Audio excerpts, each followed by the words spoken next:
Bueno,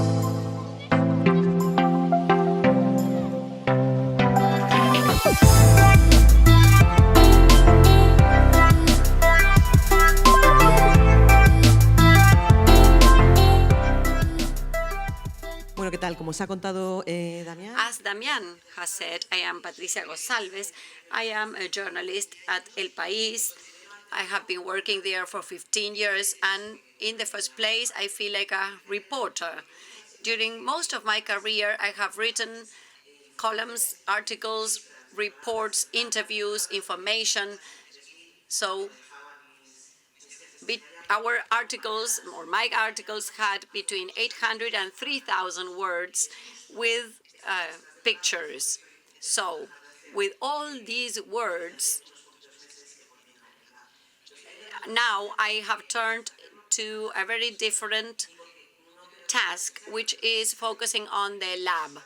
I love my profession, but I believe we need to explore new ways of telling stories and sharing the news.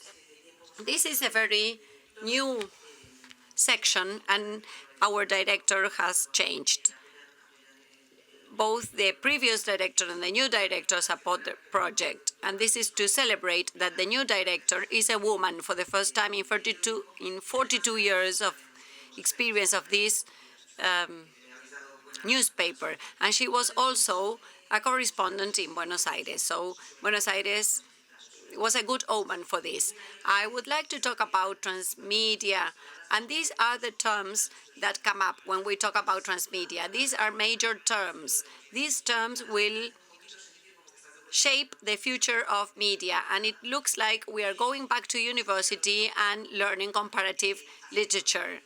So when Damián invited me, I said, well, it's too early to talk about this, but he said, well, help us understand how you started forming this section. But I have two challenges. One is to start the story from the beginning, and the other one is try not to use these words. So I'm going to start with a picture of the mid-70s. Don't tell me it's not disruptive. How about that shirt, open shirt? This picture was taken 40 years ago in the same press room where I work right now. And there is a way of writing, a typewriter, as well as an ash tray. At that time, this is a sign of the times, because at that time it was okay to smoke in the press room. But then it became forbidden in Spain and in public spaces. So it looked like a law prohibiting smoking would never come, but it finally arrived. So this is an image. If you're older than 25 years old, your career as a journalist has changed a couple of times in ways that you could never have imagined. This is May the 4th, 1976, and a group of young journalists in Spain want to create a newspaper that will give a voice to democracy. This was a future democracy in a way, because Franco had died, but the newspaper had not evolved. So they wanted to develop a disruptive newspaper. The newspaper would be disruptive in terms of content, and it would be disruptive in the business concept, in the tone, in the correspondence. There is a publishing or editing committee and many new tools. And it is also very disruptive in its form or format. There are very large photos on the cover page. So the format had to do with a newspaper that was full of text. It was very serious, and it was very committed to the values that it wanted to convey. There is a couple of things that have to do with design. The news dies for the first time within its box. So when you turn the page, the news is already old news. And then there is another thing, which is differentiating advertising from information and opinion. You can see a headline in bold. You can have serious format with serious content, but it should be flexible enough to adjust to change. This was the first big change, the IT system, ATEX system. So the newspaper published a piece explaining how the video terminals for photo composition started to be used and how computers started to be used in the press room. And in 1981, the most characteristic noise of typewriters was replaced by other kinds of noises, and the sport that was widely played was dominating the technique of writing technologically on the screen. Writing on the screen. So instead of writing on paper, we were writing on displays. So this was a very disruptive change in my career. That same year, there was a meeting of the news agents and newspaper owners, and this is the original article. Journalists of the future will write in computers. I would love to give you a disruptive headline like this, but life is not so easy anymore. So in the predictions, this was part of the method that was predicted, like writing a piece of news and publishing it immediately. So technology evolved and more flexible systems were developed. And we got samples and templates that were more flexible, and devices also changed. They became smaller, and the way we work changed fundamentally with text processors, with Photoshops, and with the mobile device. The other big revolution after the computer revolution, or the video terminals as they were called, occurred in the middle 90s. And this was a fundamental shift because it changed not only the way we worked, but also the product or the outcome. So our readers are no longer readers. Now they are users. 20 years after the newspaper had been established, El País became the second newspaper in Spain, after a Catalan newspaper, of having a digital edition. This is from the web archive. So the photos did not have very good resolution. So it was like a batch process because all the texts in the newspaper were uploaded during the night, and it had a very nice detail because they were numbered. The pages were numbered. So that's home number 184. So you can imagine the portal of a web page that is numbered.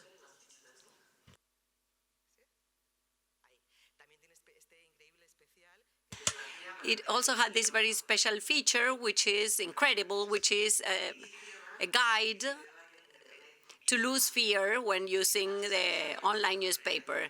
And there was also a debate, internet, whether it is a blessing or a very negative thing.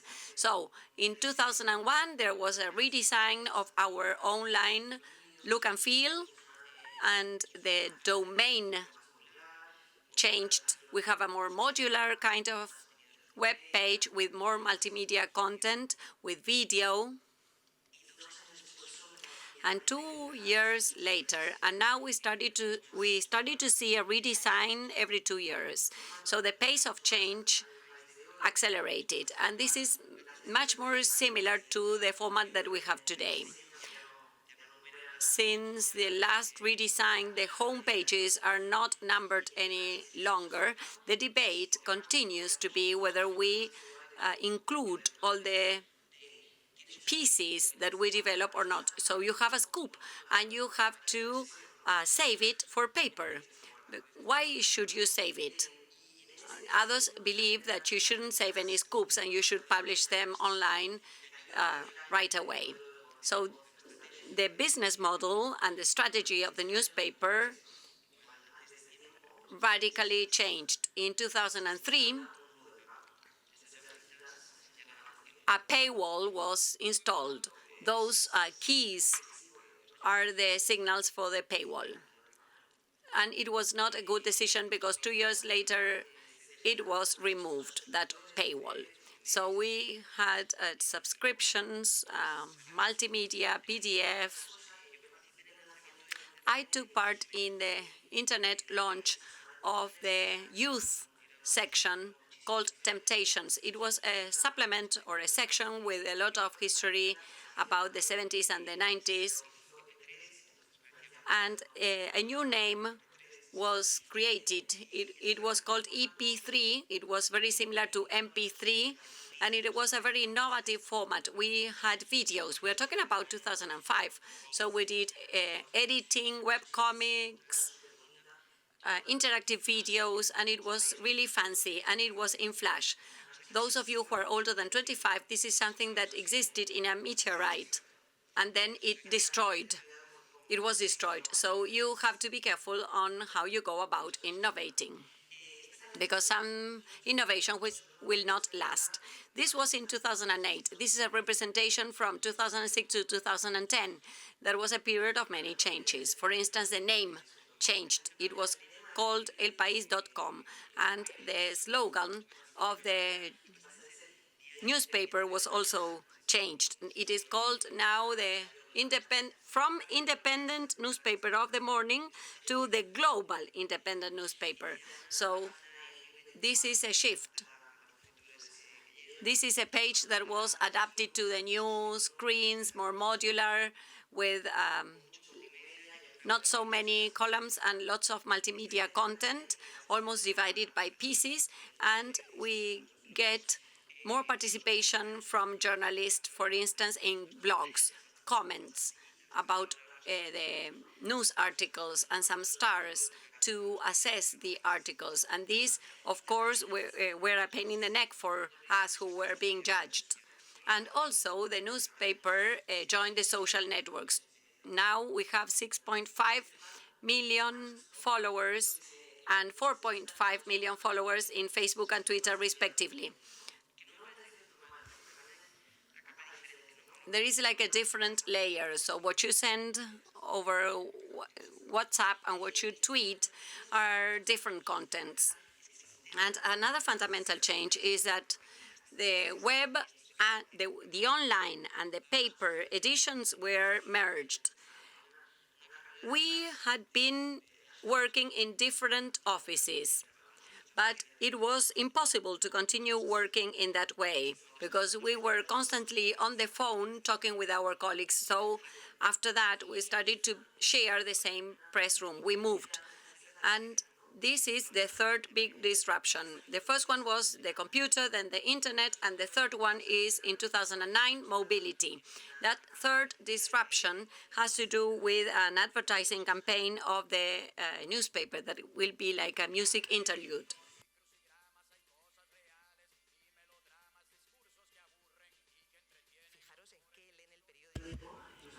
Look at the actors and where they read newspaper from.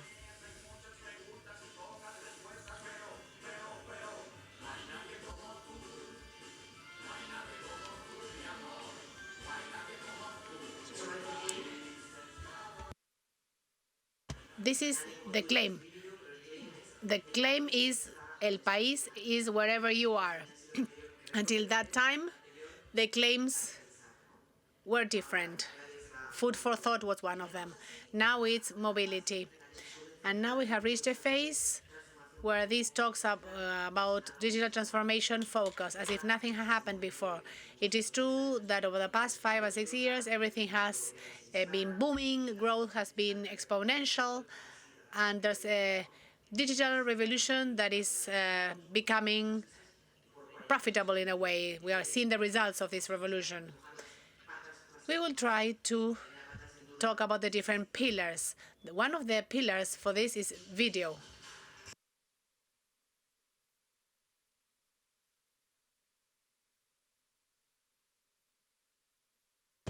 El País is a medium that is seen and read. In video, we have a very big department that explains for that big growth. There were 10 people in 2010, now there's 30 of them. And that's why there are so many videos. Not only are there videos for supporting each piece, but also own format videos. And last year, there was a partnership with YouTube to use this as our own, which has improved the mobile experience of videos and also reaching out to new audiences and younger audiences. Another pillar of growth of our newspaper is this front page. A large 36% comes from Latin America, of which 10% comes from Brazil. In 2013, we opened an office in Mexico with 10 people. Now there's 22 of them and 30 around the continent. And now, that was in 2013. Now there's 60. This is a few months after the American page. Just to give you a hint that there was ripe ground. This was opened in 2013 at 9:30, and 3 hours later, the white smoke in the Vatican showed how important this was. And then the 40th anniversary in 2016, where we can see another change. America, the video, and the research on audiences, hard and fast research.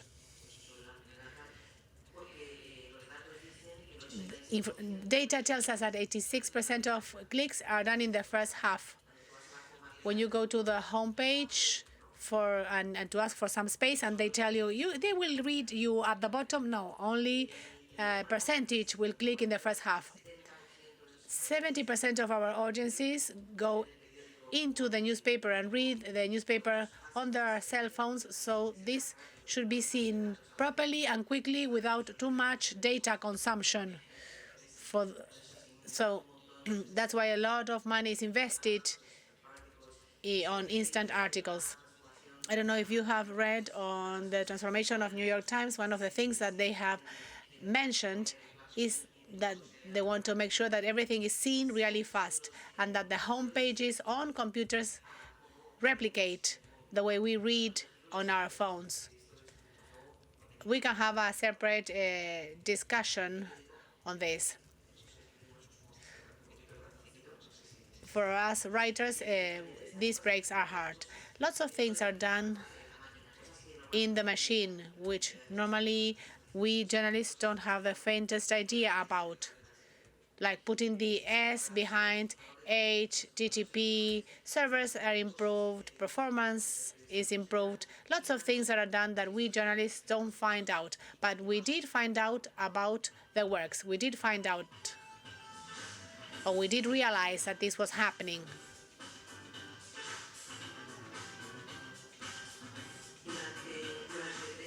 For 3 months in 2016, the editorial office was transformed, tearing down walls with fewer offices, cleaner and clearer spaces, and it became a digital editorial office with cleaning areas for designers, for developers, for networks. A TV studio was built. This is the TV studio. What the video wall does is to explain live how the homepage is doing, what headlines are catching a lot of audience. So this gives us qualitative and quantitative data. The best thing of that works for me was the fact that they removed the carpet.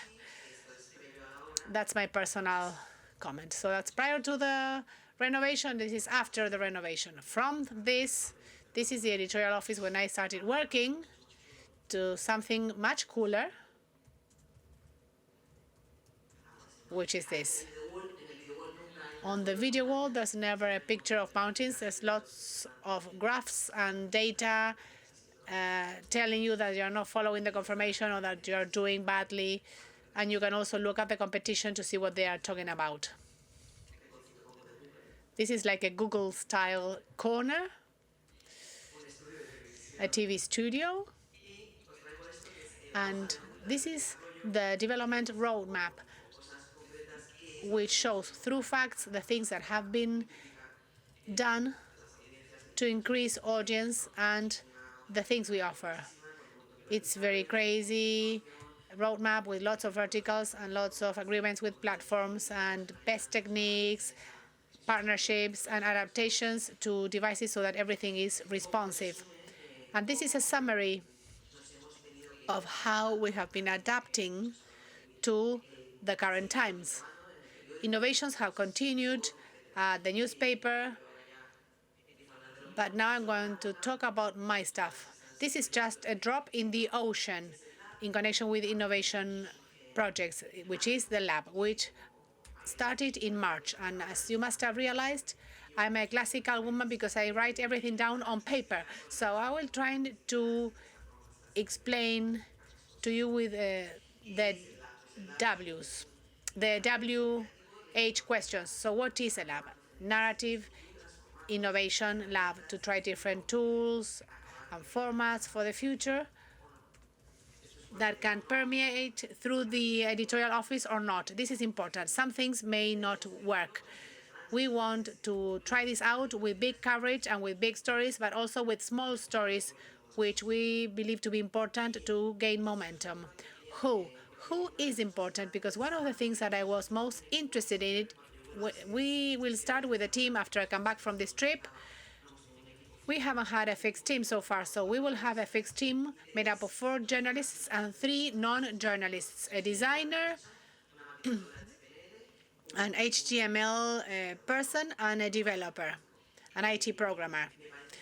So to me, it is key that the more technical profiles to be part of the team from the very beginning, from the idea stage of the project.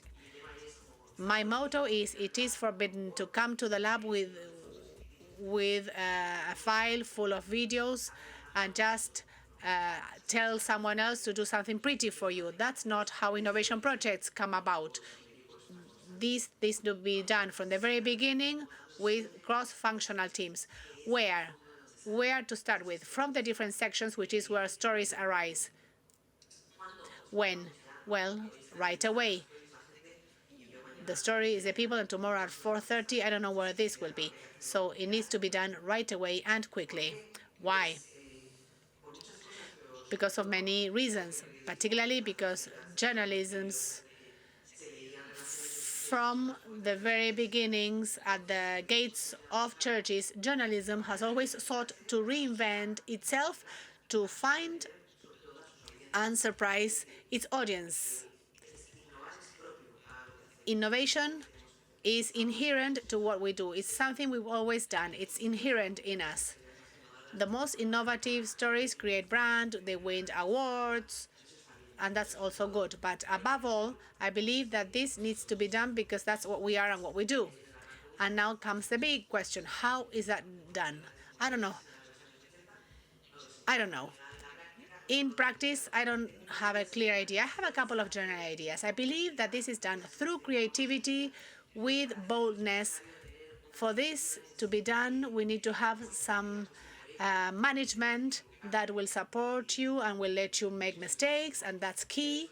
But above all, I believe that this is done with expertise and with a good story. Expertise and a good story and journalism, which is what we have always done. Some of the things that we have done, as a matter of fact, this is the first project that we have launched from the lab.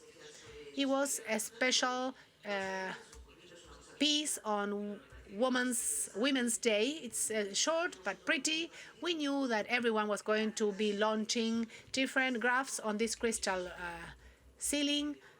And as a matter of fact, a Spanish newspaper did it. We knew that something of that was happening, so we did something that was a bit more emotional.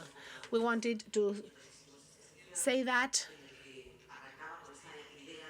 we did this special piece that was the beginning of the judicial year in Spain, a picture of 13 people where there were no women. So based on that idea of why aren't there women on this year's pictures, we proposed a game called Who's Who, where the first question was, are you a woman? Is it a woman or a man? When you ask these questions of institutions in Spain, there are more people who have a beard or who are born in January or whatever than actually women. So among the 12 judges of the Constitutional Court, how many are wearing glasses? 7. And how many of them are women? Answer, 2. This is very powerful. Another one was, of the 35 presidents of the Spanish Olympic Federation, how many are called Jose? 2. And women?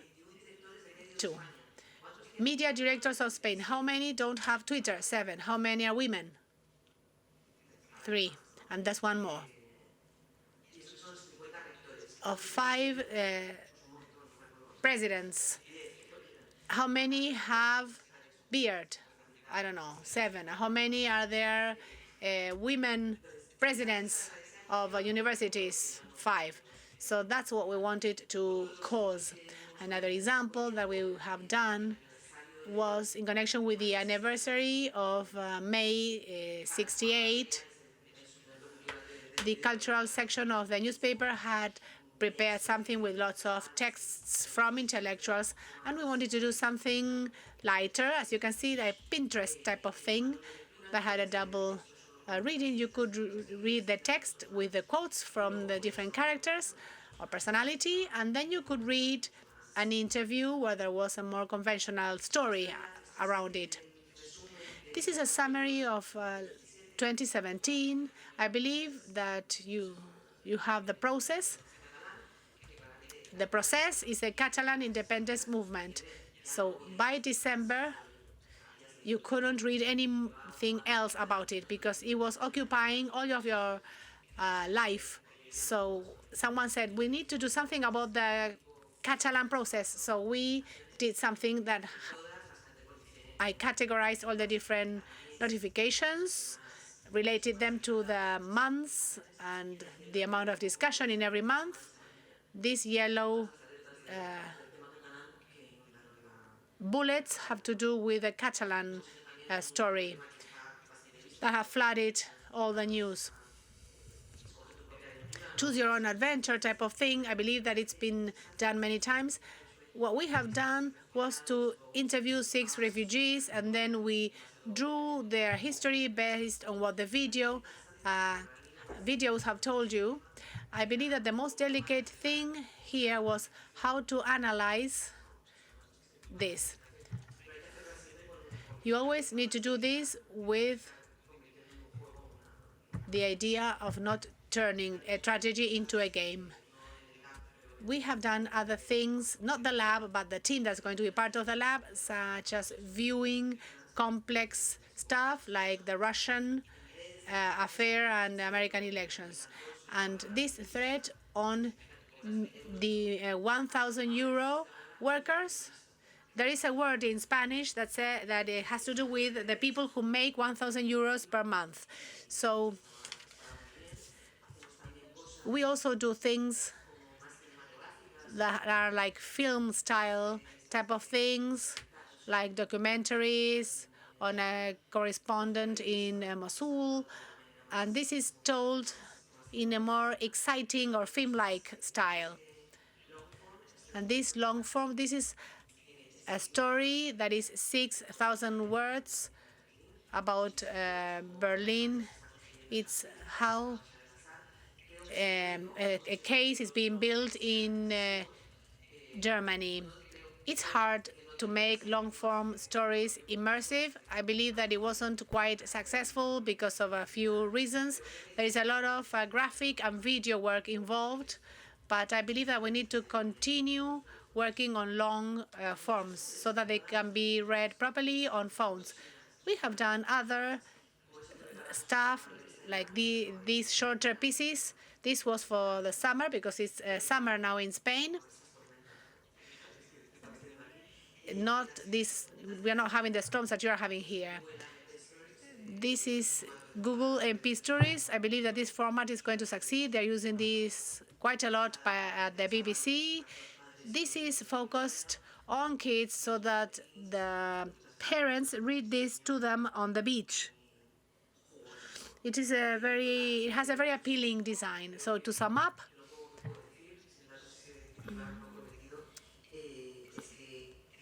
I believe that we need to address this type of innovation with creativity, courage, and fun.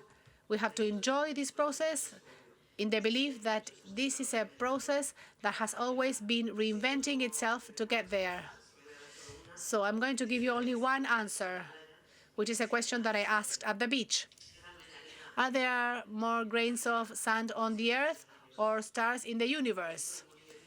A 5-year-old gave me the right response, and an editor-in-chief gave me the wrong response. There are many more stars, like 180 times more stars than grains of sand on the earth. So if all the rest has been useless to you, I hope that you can take away this piece of information from this talk. Thank you very much.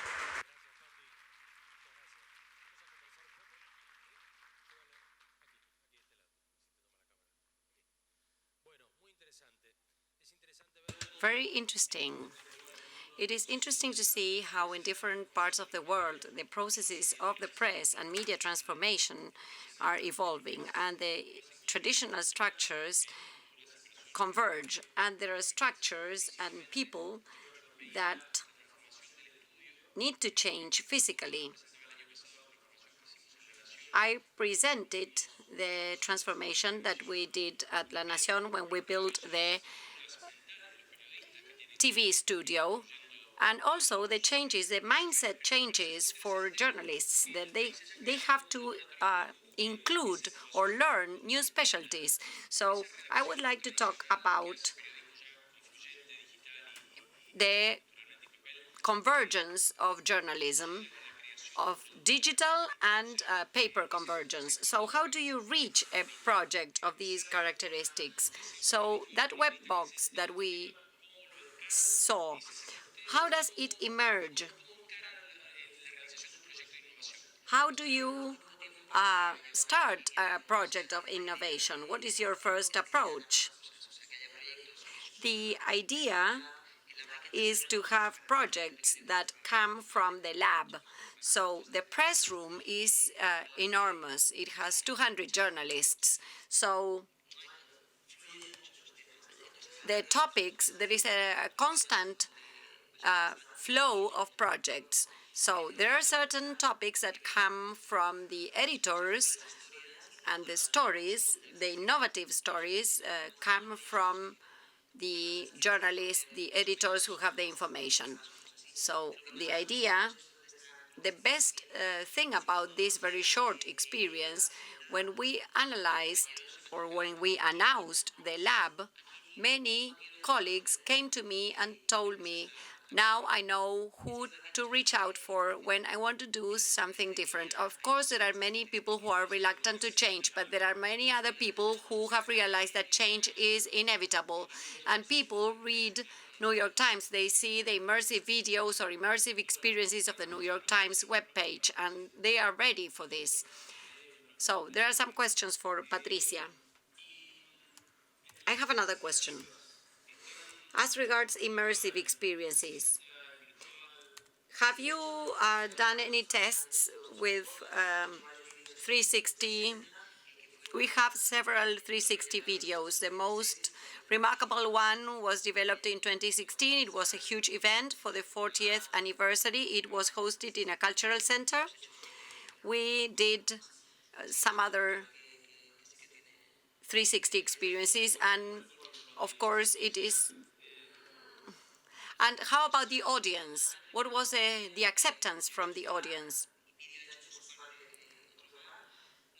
We did a couple of experiences like this, but I believe that we still have a way to go. As a user, this happens to me. I see the immersive experiences differently. How do you articulate the lab with the audiovisual department? Since we have merged video, there are some direct reporting content and our own contents. So they have many different kinds of contents. If you look at the agenda of these people, they are working around the clock every day. So the problem is when you want to do a more special kind of product. We have not faced this, we have not come up with this kind of initiative yet. If you need a different aesthetics or creative outlook, so we need to. Do you produce everything in-house or do you outsource? In Argentina, given that we have limited infrastructures because of for different reasons, companies don't want to increase their headcount, so they do lots of outsourcing projects. Yes, we do outsourcing, but we have 30 people in-house, so we have our own staff. Good afternoon. I wanted to ask, what was your personal experience in the change as regards language? We are about the same age, and I was raised and educated in my academic programs with the old model of the headline, the caption, etc. So that is a thing of the past now. We don't have enough bibliography about the new journalistic narrative methods. You showed us the process of how the country has been changing. I have the feeling that design has progressed at a very fast pace, while cyber journalism are taking very little steps. There is nothing in the bibliography, so we are like freely interpreting how we need to write. Yes, I think it is true there is a gap, that design is, the evolution of design is easier to analyze, but analyzing the evolution of text is more difficult, because it is easier when you look at the website, when you look at the number of followers and fans. It is very difficult to understand how the texts have changed. I know that texts have changed. I know we have a different voice from the 80s, and it's very difficult when you try to get someone who has never seen multimedia, and you tell them, well, on the web you cannot have the same type of design or the same type of content as we have on paper. So it takes some exercise, and we need to change the structure. And on the other hand, let me tell you that there are texts that you cannot tell in a defined number of words. There are stories that require something else. Any other questions?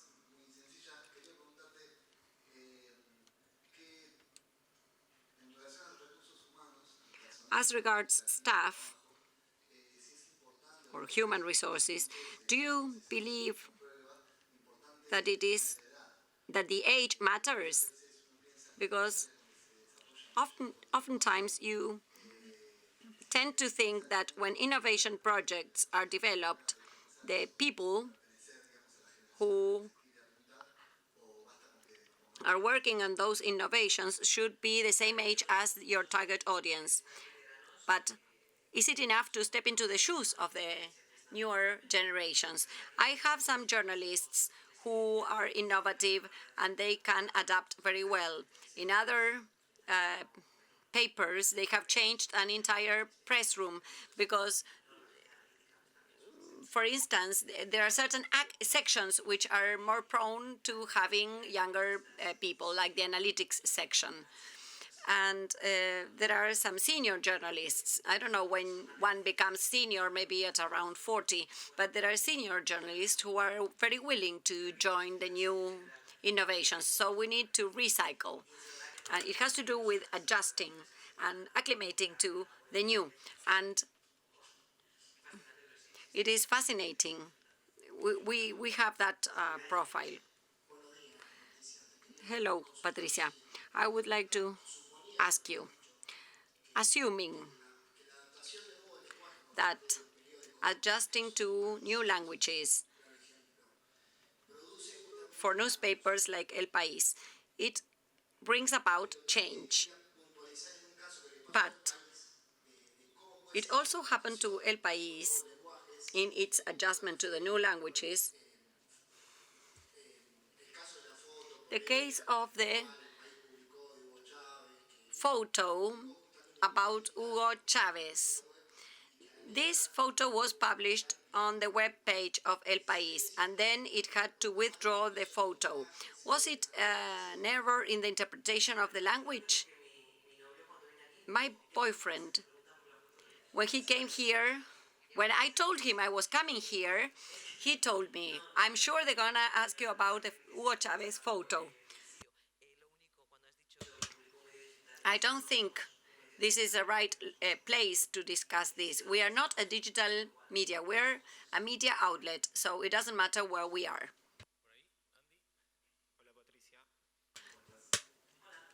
Hi, Patricia. There is a table that gets between us. So what is your requirement regarding the immediacy?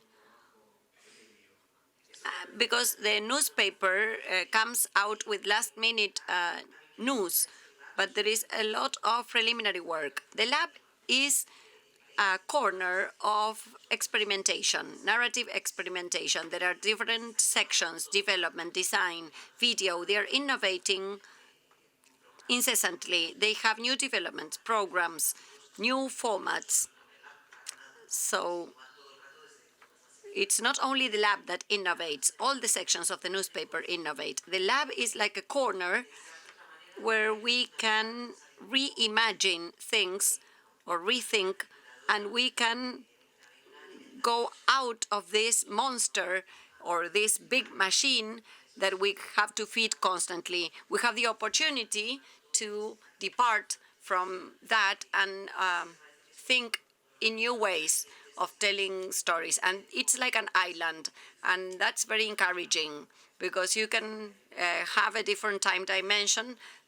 Of course, you cannot stand still because you still have to move and you have to tell stories that are relevant for our point in history, but we have a different timing and a different pace.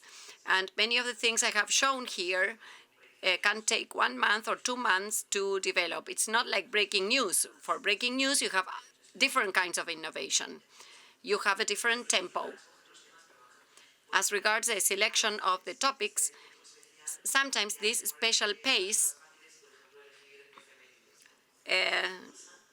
leads you to choose the historical dates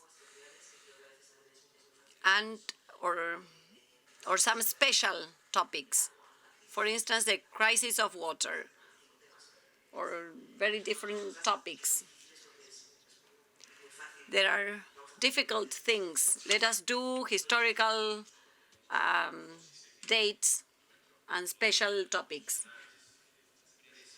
Our colleagues and independent companies can approach media that can see the quality of production that we have. In many cases, it is very good. And when requiring contents, they may require our talent and our companies. Do you have any plans for El País America to look for local contents, drone services, interactive contents regarding the services that the lab may require in Latin America? Are there any perspectives or prospects for submitting content proposals when we announced the lab? This is still early because when we established the lab, I got tens or hundreds of emails from different firms and companies that wanted to work with us. We have just formed our in-house team and we are not outsourcing. But in Mexico, there is a design team. When I was there on vacation, they went to Madrid to do some training with the Madrid designers. So it's a small team, but they are working with us. So it's a matter of developing a pitch and approaching the company as you would approach any other company. So my question, it would be interesting to open some space for proposing contents, and the prize or the award would be the publication of that content. Being able to publish innovative content would be extremely exciting for us. So if you could open the door for Latin American content, it would be great. Any other questions? Hi, Patricia. Hi, dear. I have a question. In Italy, a few weeks ago, maybe a couple of months ago, before summer, a very important journalist, a couple of months ago, Hace un par de meses, un periodista de la República wrote. He has a daily rubrica, and he wrote something and said, "Listen, he's very famous and very important and very smart." He said, "I want to say something that maybe you're not going to like, but I want to really ask." To all the journalists, the editors, and the public, if we can get rid of all the commentaries, because we've been assaulted, insulted, with no kind of, rational, and it's like an ongoing process, and people have been, injured, like every day by verbal attacks, etc., etc. And this created an incredible polemics about, are we really going to get rid of that? And are they really useful? I mean, what do you think about that? In the age of participatory journalism, when comments were enabled, of course, some of them are shocking, and then filters started to be applied. There is something that always calls my attention. This has to do with women's issues, particularly. The comments in El País are really bad taste. They are really worse than in Twitter. In Twitter, we are like a bubble of progressive people, because many comments are really harmful. And journalism, citizen journalism, during the Arab Spring or in the 15th of March, I believe that in the Mami blog of the Sphere, it was like saying enough. The comment of Mil Eurista, this new term or this neologism for people who earn 1,000 euro, or for people who don't earn 1,000 euro or earn less than that. Well, those are comments. And of course, I cannot help reading those comments. I am a compulsive reader of those comments.